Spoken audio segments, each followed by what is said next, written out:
What if I told you that the word Yoruba, the very ethnic label many now embrace as an ancient identity, did not even exist before the 19th century? And what if I told you, there isn't a single shred of evidence that the word Yoruba appears in a 1615 manuscript, as some Yoruba revisionists and apologists have claimed? Do you know the idea, the whole concept of Yoruba as a unified ethnic identity is in fact a colonial ethnonym coined in the 1800s for administrative convenience, not a pre-colonial self-definition, not an ancient identity. But for context, let me be clear. This video is not about debating whether Yoruba developed as an ethno-linguistic group over time, nor is it about its origin as Yariba, a Hausa exonym initially used to refer to the great people of Oyo in Katunga. No, the purpose of this video is specific: to challenge and correct the anachronistic attempt by some Ife-centric Yoruba apologists and revisionists to retroject the word Yoruba into a 1615 Maghrebi Arabic manuscript, the Miʿrāj al-Suʿūd by Ahmad Baba. The word Yoruba as we know it today is not in that document, and I'm going to prove it.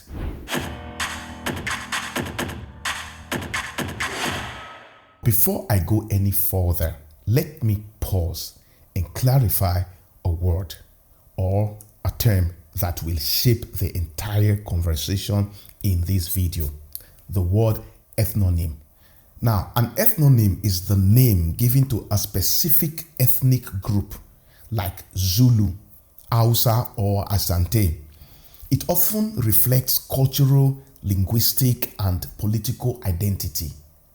But here is where it gets interesting and critical. Just because a group is called something today doesn't mean they were always known by that name.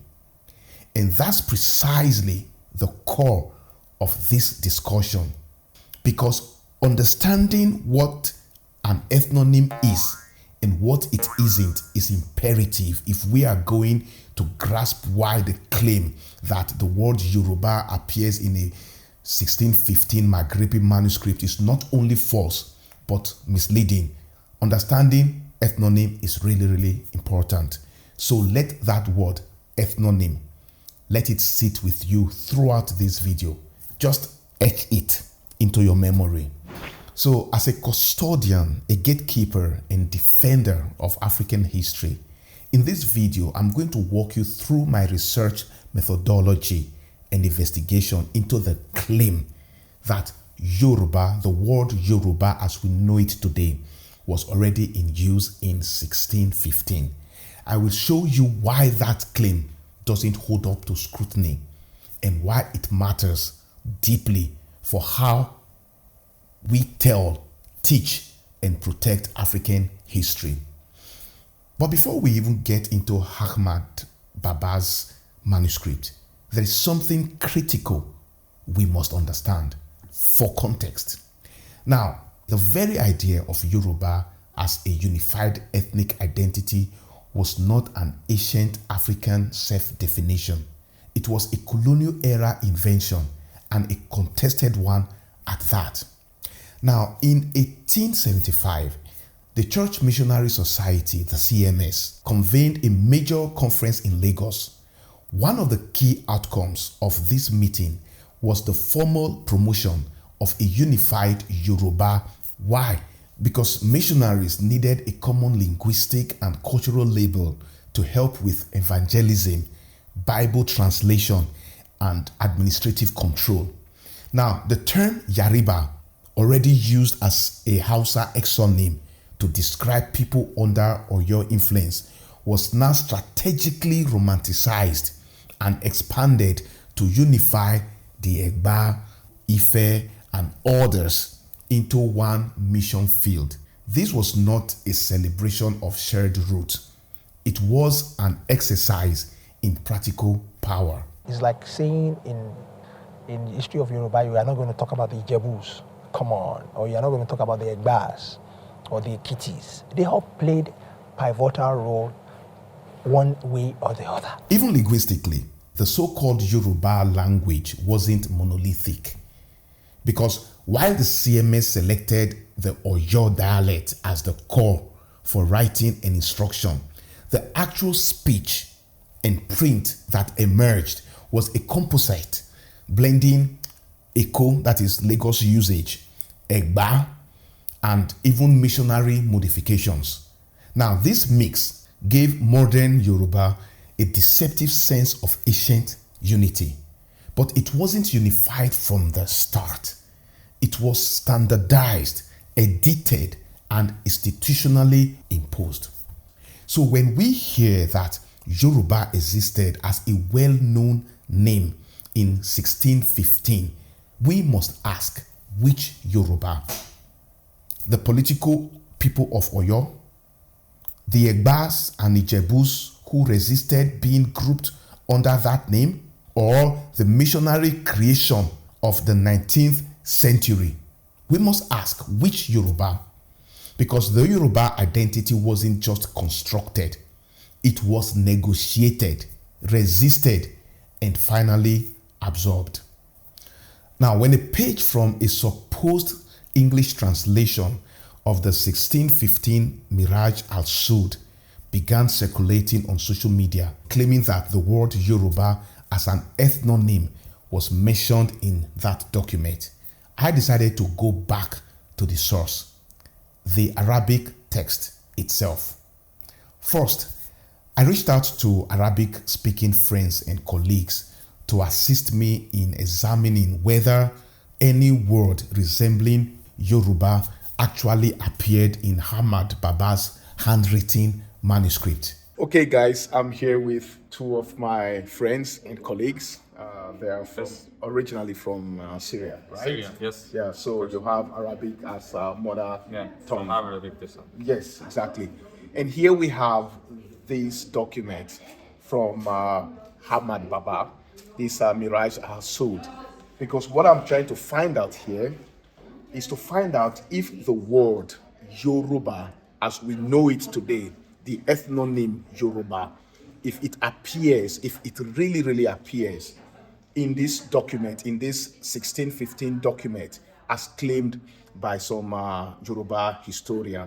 So I'm trying to give this document to these my Arab friends so they can tell me what exactly is in this document. This is the original copy, the oldest copy that is. So can you identify this word, Yoruba? Can you identify it in this document? Yes. So it's we are close. Right here. It says the fifth line. the fifth line. Yeah. It's right here. It's okay if I write over it. Yes, please. Yes. Right here. It's So how do you pronounce that word? Yurba, without because there isn't any vocals on it according to Arabic. Okay. Language. So if you check this other document, Yes. This one document. Right This other document, as we can see here, it's filled with these vocals that we call in Arabic. It's harakat. haraka, yeah. Exactly, and on it, on the first letter, it says right here there is a wow or a damma, and the damma here makes it so that you say the same word but with another sounding. sounding exactly. So here it says Yurba instead of the original text, right? Which is Yarb. Yarb. The original text said Yarb. Exactly. Yes. Without any vocals. And So can you write it in Latin letter? Just write it here. What this text says, the original text. Yarb. it Yarb. would be like this. Yarb, Yarb. right? Yes. Yarb, Okay. right here. If you can just come closer, I just want to confirm this. So if this is what we have in this test, what then do we have in this test? Okay, so this text or document, it's If you can write it in Latin here. yes. Yeah, so this is from the original scripture. Yeah. And this document right here, it's filled with the vocals also, so it changes the sounding of the word. So instead of yarb, if I would write it in Latin letters, Yeah. it would be like this. Yourba, Yurba. Because if you check here, and so if I would write it in Arabic, Yoruba, it should be like this, with another one of these damma on it, on the R. So the R would be pronounced ru instead of right here, r, just r. So it would be pronounced Yoruba.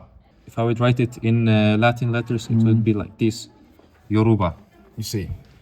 So now, so which means the English translation of this text has interpolated a word that is not in the original text. Yes, I would say. Kind of. We would say so. You will say so. It quickly became apparent that this would not be a walk in the park because the handwritten manuscript is written in the complex Maghribi script and full reliable translations are very scarce. It became evident I needed expert insight and scholarly guidance. So I contacted my former colleague, a Moroccan PhD holder in African history, trained in Maghribi Arabic. She was already familiar with the English translation, but couldn't confirm what the Arabic manuscript actually said. She told me she couldn't recall the original word used, and she advised me to contact Dr. Fatima Harak or Professor Fatima Harak, the co-translator of the English edition. So Miriam sent me a link to the work of Professor Timothy Cleveland, an Arabic-speaking historian based at the University of Georgia. That recommendation led me to contact Professor Cleveland directly. And what followed was a series of detailed exchanges where we analyzed the Arabic text together, the script, the grammar, and transliteration line by line. In addition to this, I also reached out to Rebecca Sherikis, Associate Director at the Institute for the Study of Islamic Thought in Africa, ISITA, at Northwestern University. She has a PhD in African history from the Northwestern and has conducted research in Senegal and Mali. She consulted her copy of the transcript Arabic section of the text and identified 3 locations where the word translated in English as Yoruba appears in 3 different forms. Page 70, Yurba. Page 80, Irba. Page 83, Yurba. Her contribution was crucial in confirming the spelling variations and highlighting how common it is to see different transliterations of African names in Arabic manuscripts. Importantly, it also shows that even among primary sources, the representation of the term is inconsistent, reinforcing the point that these spellings do not reflect a stable, established ethnonym like Yoruba as we know it today. Even Dr. Sherikis also advised that I contact Professor Fatima Harak for more details about the choices made in translation, underscoring that we still lack full clarity on how and why Yoruba was inserted as a translation of these 3 different words. However, what we found exposed not only a mistranslation, but also a decades-old myth. For years, certain Yoruba historians have pointed to a 1615 Islamic manuscript by Ahmad Baba as supposed evidence that the word Yoruba as an ethnonym was already in use centuries before colonial administrators, missionaries, or figures like Reverend Henry Townsend, Bishop Ajayi Crowther, and his cousin Reverend Samuel Johnson popularized it in the 19th century. But is that actually true? Or are we looking at yet another case of historical projection rooted in mistranslation and wishful thinking? You see, this entire claim hinges on the English translation of Ahmad Baba Miʿrāj al-Suʿūd, rendered by Fatima Harak and the late John Hunwick. Now, on one page, they list a group of so-called unbelievers, the Mosi, Busa, Burgu, and then suddenly Yoruba. Now, that's where the distortion, the whole distortion, that's where it begins. Many Yoruba historians have seized upon this single mention as a proof that the term Yoruba was already an ethnonym in 1615. Remember the word ethnonym, right? But here's what they don't tell you. Before the 1800s, Yoruba didn't refer to a united ethnic group. It referred at best to people under the political control of the Great Oyo Empire. And even then, the term wasn't self-applied. It wasn't used by the people of Oyo living in Katunga. Hausa speakers and Arabic writers used varying labels such as Yariba, Yuriba, Yarba, or Yariba with a double R. And the people themselves, the people of Yoruba today, identified by their kingdoms, including Oyo, Ijebu, Egba, and many others. But over the years, many Yoruba scholars and lay people have naively and uncritically embraced the idea that Yoruba is ancient and universally applied. But the truth is, it isn't. So when we see Yoruba in an English translation of a 1615 Arabic text, the question becomes urgent. Is this an accurate reflection of what Ahmad Baba actually wrote? Or is it a retrojection, an anachronism that reshapes the past to fit the politics of modern identity? Because when we examine the Arabic manuscript, the story changes. And that leap is exactly the distortion we need to challenge.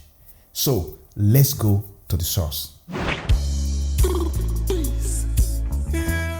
On page 15 of a clear digital copy of what is believed to be the oldest Arabic manuscript from the US Library of Congress, from the Mama Haidara Library in Timbuktu, we encounter the word in question, Yurba, pronounced Yurba in Maghribi Arabic. However, there is no dot under the ba letter, which would make it still sound Yarba and not Yoruba. Now let's break down this word Yurba as it is supposed to appear in Ahmad Baba's manuscript. First, we have the Arabic ya with a damma on top. Then we have the ra with a sukun on top. Finally, we have the ba with a fatha on top. All together, when you put them together, we get this word. Yurba, Yurba. Still not Yoruba. Not that word Yoruba. Now, here's where things get even more complicated. In earlier analysis, some of us believed that Yurba might have been a classical Arabic verb based on its morphology. After all, it shares a root of rabawa, meaning to increase or to grow in Arabic. But now, after reviewing multiple manuscript copies, including the typescripts shared by Rebecca Sherekis, we can confirm that Yurba, although a verb, is actually listed among a group of ethnic or geographic groups such as Musi and others. What this means is that this is not a freestanding grammatical verb because it is clearly functioning as a noun in that context, as a name, at least in the flow of the text. And that raises a deeper question. If Yurba is functioning as a name, why was it not rendered with the typical Arabic structure used to write foreign names, especially African ones? Now, if the term Yoruba had genuinely appeared as a consistent ethnonym in Ahmad Baba's own writing, why the inconsistency across pages? Irba, Yurba, and Yarb. So what are we really looking at here? We are looking at three variations: Yurba, Irba, and Yurba, none of which are consistent, standardized, or phonologically identical to the word Yoruba. One has no vowel, the O and the U sound.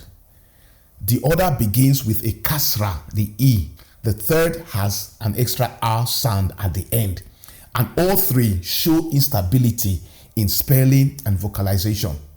Now we are looking at the common reality of Arabic manuscript attempting to render African words phonetically, often without standardized spelling or diacritical consistency. In other words, what appears in these manuscripts is not the modern word Yoruba as we know it today. It is a linguistically unstable placeholder, a guess, a sound, a shape.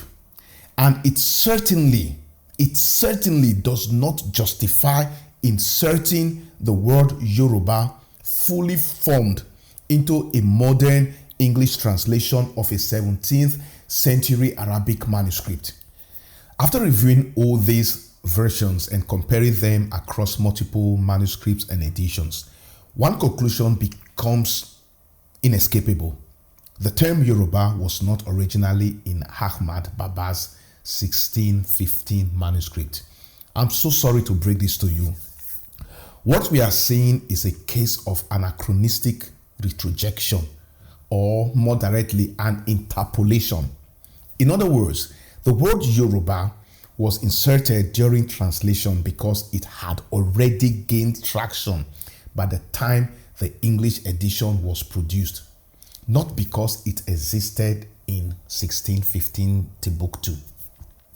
It was more a case of editorial interpretation or assumptive translational equivalence, which means that the translators assumed that Yurba equals Yoruba because the term Yoruba was already known by the time they were translating the document. And in that sense, it was an anachronistic projection, possibly based on linguistic assumption, not on clear semantic equivalence. In this case, the issue here is not about ambiguity of meaning, but rather a misidentification of a name or term, a lack of phonological accuracy, and over-eager translation based on modern identifiers. And that's rewriting the past through the lens of modern identity politics. Now, for those of you who may get excited or emotional as usual and run up here with the common but flawed argument, well, Yoruba sounds like Yoruba, just slow down, calm down. Let me break down its diacritics for you. Of course, Yoruba may resemble Yoruba phonetically, but resemblance is not evidence. We don't write history on vibes or guesses. If sounding alike were enough, then Roma could be Rama and Sudan could be Sidon. Now, Arabic letters by default don't have vowels. So short vowel sounds are indicated using small diacritical marks above or below the letters. These marks are called harakat in Arabic language. Now, let's break down the word Yurba as it appears in Ahmad Baba's manuscript. Okay? First, we have the letter Ya, Y, which is Ya in Arabic, with a damma. The damma is the small wow-like curve above the letter, and it produces a U sound like input. So Ya plus damma will produce a sound like U.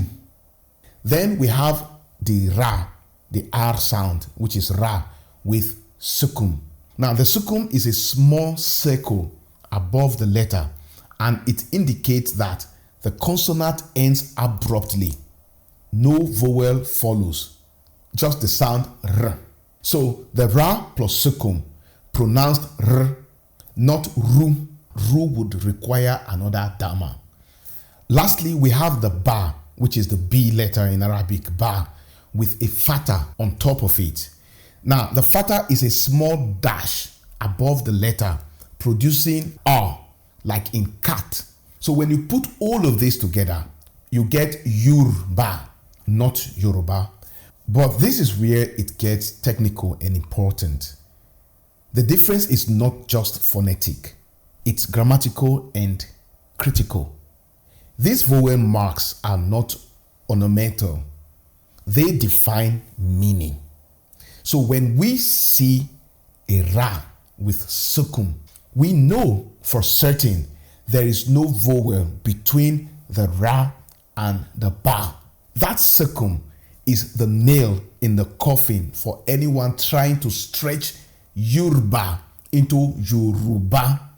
There is no hidden O whatsoever, no added U, no elongated vowel, just a clean, closed consonant, R. So linguistic similarity doesn't equal historical identity.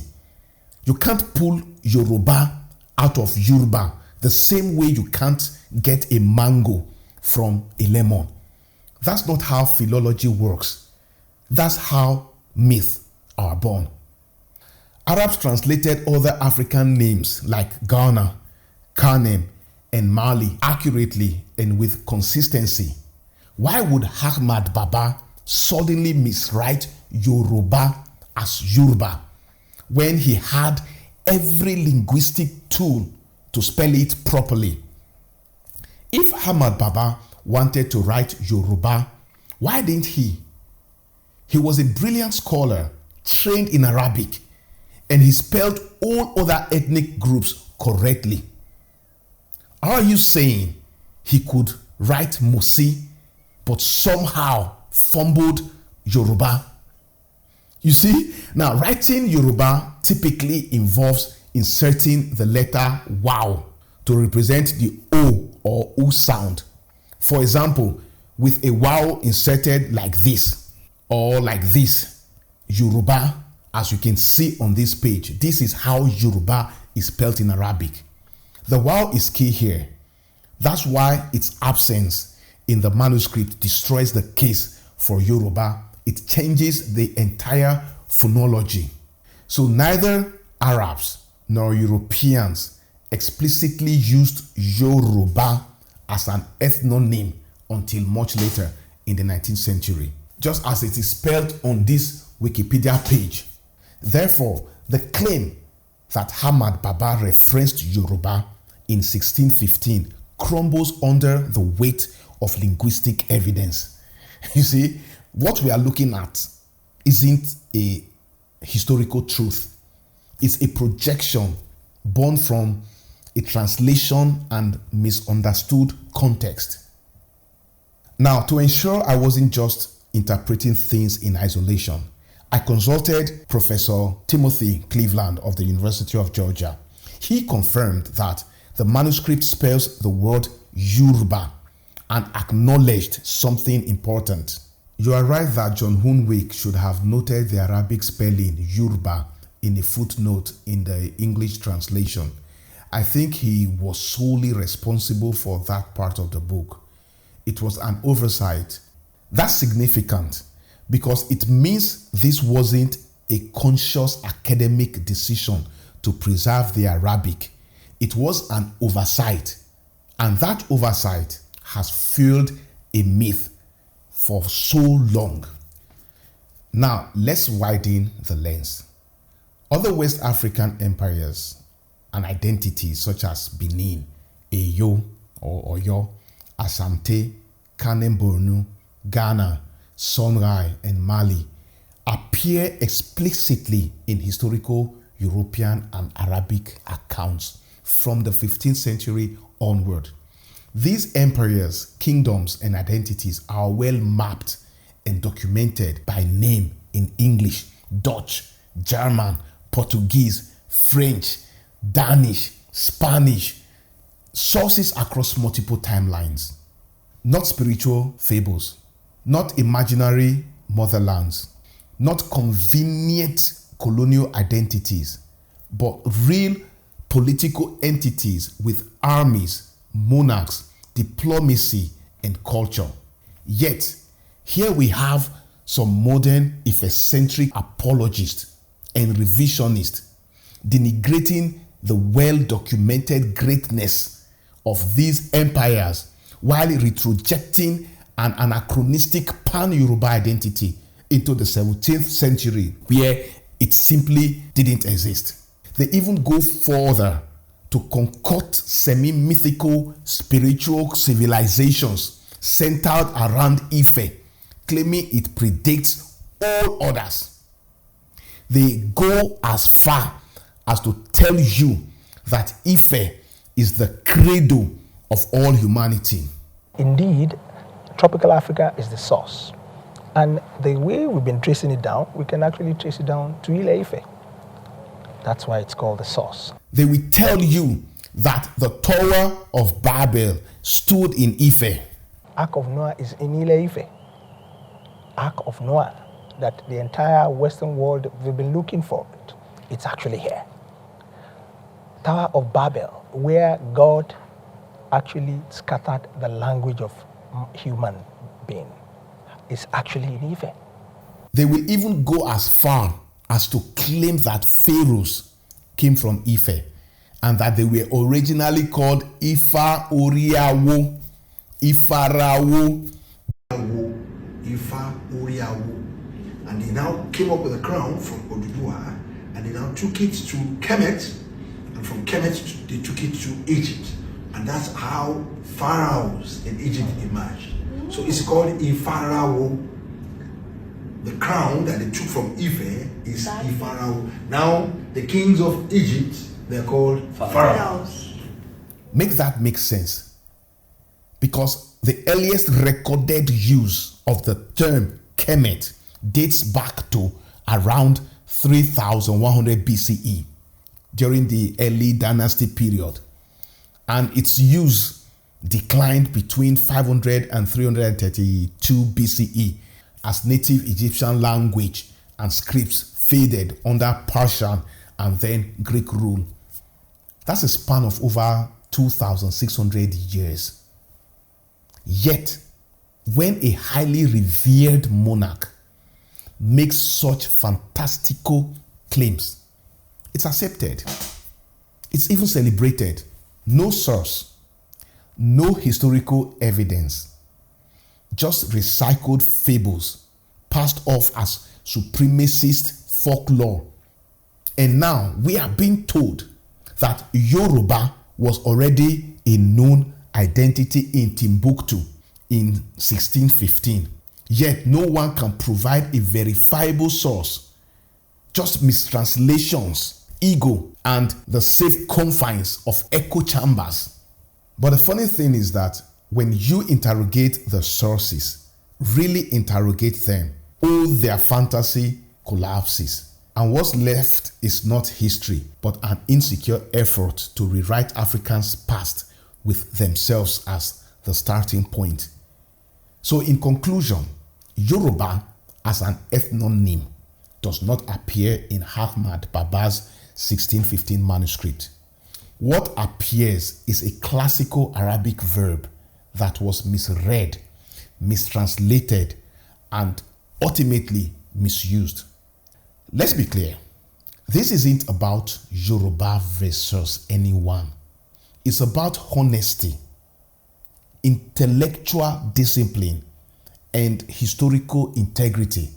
In fact, these are three things many of you clearly struggle to relate to. And it must be said loudly and clearly that these Ife-centric apologists need a reminder that there is an entire world out there filled with billions of people who exist beyond the myopia of their petty and naive supremacy battle. And the reason their Ile-Ife cradle of civilization propaganda porn is going viral is because of people who can neither think critically nor Google competently. They immediately leap into these laughably naive, Ife-centric theories because they see something that makes them feel relevant in it. And I get it. So I'm not here to ruin anyone's sense of belonging. But let's make this clear. History does not bend to ignorance. You don't prove history by forcing today's words into yesterday's mouth. That's not history. That's propaganda in reverse. We do not decolonize history by recolonizing it with our own myth. We do not reclaim Africa by fabricating fantasies. And we do not need retroactive validation to affirm our worth. The kingdoms of Africa were great. All the kingdoms of Africa were great, with or without your name in a 17th century manuscript. So ask yourself, if Benin, Oyo, Kanem, Ghana, and Songhai were all mentioned by Europeans, Arabs, and Africans alike, but Yoruba was not, then who is really rewriting history? African history is far bigger than one tribe, and it deserves to be told in a way that reflects our collective greatness, not to elevate one group by diminishing others. That's where we come in, those of us who defend African history with integrity, to challenge anyone who's trying to squeeze its complexity into a narrow philosophical straitjacket. I'm open to debate. I welcome correction because history isn't static, but it must be honest. So if you feel there is something to correct in everything I have said, please feel free. I will engage you.